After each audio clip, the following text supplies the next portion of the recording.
Welcome students. This is the fifth class of sequential circuits. Now in the previous class you already discussed about JK flip-flop, NAND based JK flip-flop, and we discussed how we can remove that undefined state of SR flip-flop.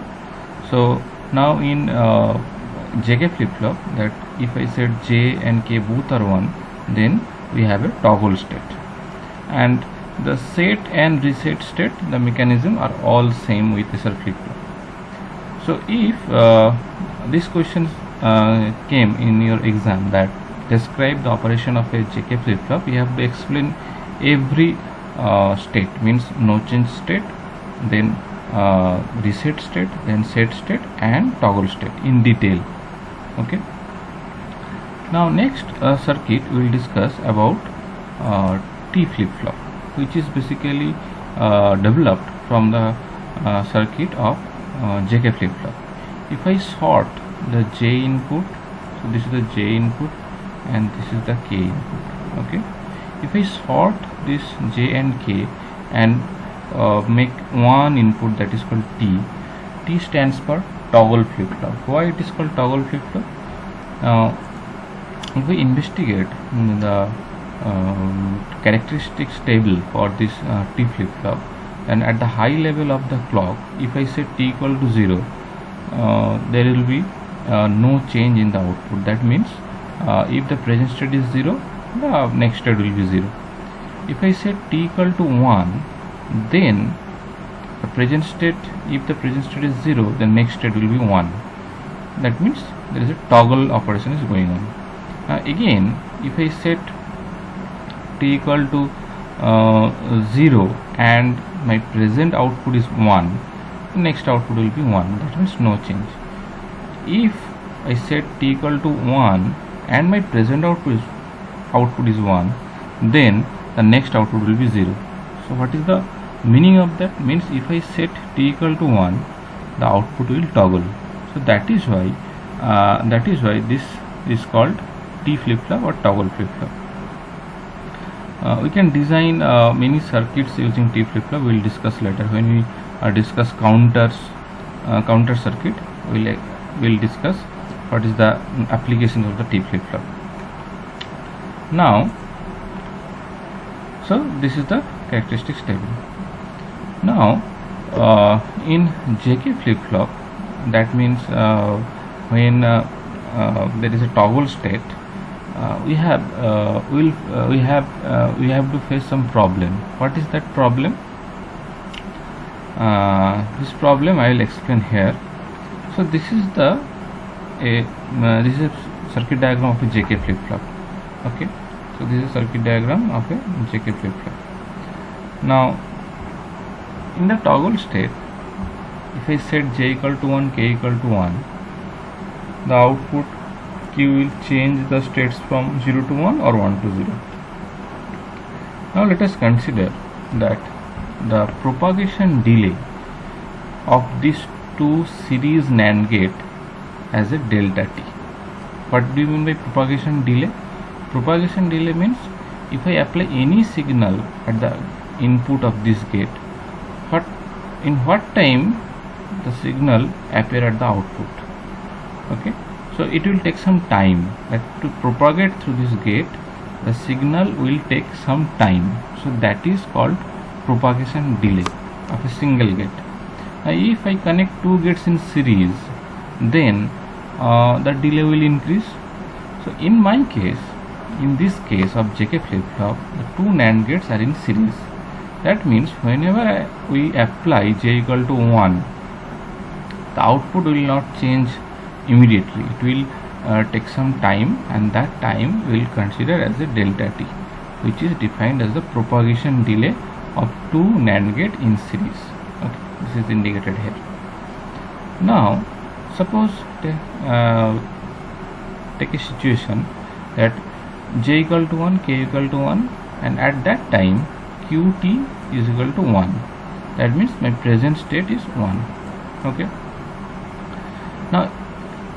Now when I apply J equal to 1, K equal to 1, the present state is 1, okay, it will change to 0, means next state will be 0 according to the concept of JK flip-flop, that if I set j equal to 1, k equal to 1 and the present output state is 1, it will goes to 0 by toggling, okay.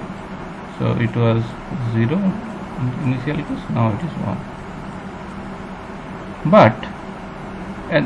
but during this operation the output changes. This output is again come back to the input, since there is a feedback, okay. So the when q bar changes from 0 to 1, this 1 will come again here, and again this q, that means 0 here, will come again here. Now if at that situation, if the clock is still high, that means take this situation, suppose this is my clock pulse, okay, this is the on time of the clock and this is the off time of the clock. This is the high level, this is the low level. Now after first change, when the output again come back to the input and still the clock remains high, then again this output will change to 1 and this output will change to 0. Why? Because at that time clock is 1, clock is high, okay. Now still this after delta t time, that output changes to 1, changes to 0. Now again this 1 will come here and 0 will come here, then again the output will change to 0, change to 1. So this changing from 1 to 0 and 0 to 1 are not stable in this case, since why? Because the delay of these two series NAND gate is very small compared to the on time of the clock. So to remove, so what happens? That is why this TP is we considered as a on time of the clock, high time of the clock, okay, high level of the clock.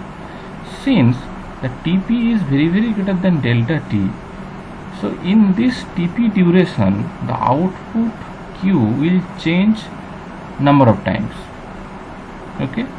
It can change 2 times, 3 times, 4 times. We cannot figure out how many times the output will change from 0 to 1, 1 to 0, 0 to 1, 1 to 0, like this. So this is so we cannot predict the output after 1 clock pulse. So it will toggle, suppose the present state is 0, the output will be 1, we cannot guarantee, because in toggle state the output will go to 1, then again it will go to 0, again it will go to 1, because of this condition. That why? Because the delay delta t is much smaller than the high level of the clock, okay. So due to this problem, at the output there will be a race between 0 1 and 1 0. So this situation is called race around condition, okay. In JK flip-flop, in toggle state, this situation happens, these things happens. So this is the problem of the JK flip-flop, okay. So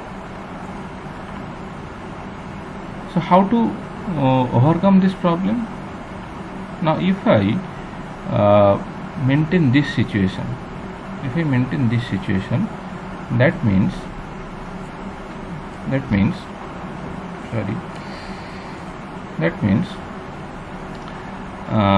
this propagation delay should be greater than TP. TP means on time of the clock pulse, but less than capital T. Capital T is the total time period, okay. So we will consider this kind of situation, that suppose this is my this is the delta t, okay. is delta t, and this will be my TP. Okay, this will be TP. So the reverse situation, that means clock will remain high up to this portion, up to this time. And then if the clock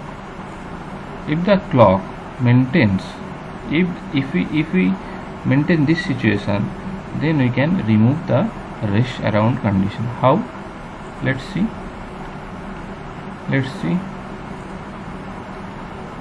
Suppose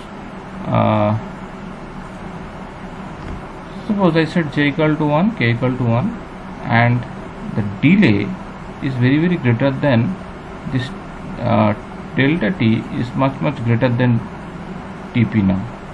Okay, it is greater than TP now. So that means suppose delta t up to this is the delta t now. Okay, which is greater than TP. Okay, it is greater than TP. Now if I apply j equal to 1 and k equal to 1, the output changes. Suppose my present state will be 0 and this is 1. So whenever I apply j equal to 1, k equal to 1, this changes to 1 and this changes to 0. Okay. Now when this change will again come back to this input at that moment of time, since the propagation delay is very high, that means to reflect the before this signal, suppose due to this high propagation delay of these two output, when the output changes, at that time the clock pulse already changes to low value. Okay, so when these changes appear from 0 to 1 and 1 to 0, then the clock pulse goes to 0 in this time. Okay, so this change of output will not affect again. Okay, so by doing this we can mitigate the problem of rest around condition by maintaining this condition. Okay, by maintaining this condition. Now in practical situation, how can implement this? You can implement this either by edge triggering or by master slave configuration. In the next class we will discuss about JK master slave flip flop, where we can remove the rest around condition. Thank you.